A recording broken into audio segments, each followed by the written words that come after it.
بسم اللہ الرحمن الرحیم۔ محترم سامعین کرام، 40 احادیث کا سلسلہ جاری ہے۔ آج اس سلسلے کی حدیث نمبر 27 پیش خدمت ہیں۔ اس حدیث کو امام مسلم رحمہ اللہ نے ذکر فرمایا ہے۔ نبی کریم صلی اللہ علیہ وسلم نے فرمایا، لا يدخل الجنت من لا یأمن جارہ بوائقہ، کہ وہ شخص جنت میں داخل نہ ہوگا جس کی ایذا رسانی سے اس کا پڑوسی محفوظ نہ رہے۔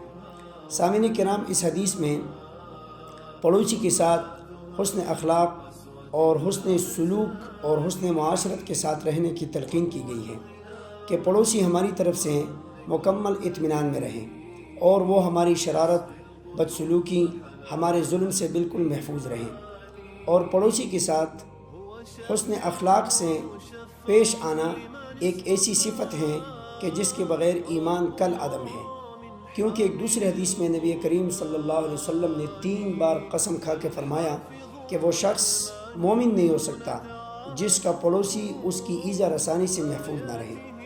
اور ایک حدیث میں تو یہاں تک فرمایا کہ اگر کوئی شخص پڑوسی کے کسی عورت کے ساتھ بدکاری کرتا ہے، اس کا گناہ اس سے کہیں زیادہ ہے کہ یہ شخص 10 عورتوں کے ساتھ بدکاری کرے، اور اگر کوئی شخص اپنے پڑوسی سے چوری کرے تو اس کا گناہ اتنا زیادہ ہے جیسا کہ یہ عام طور پر 10 لوگوں سے چوری کرے۔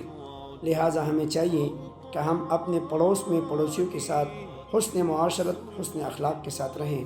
اللہ عمل کرنے کی توفیق عطا فرمائے۔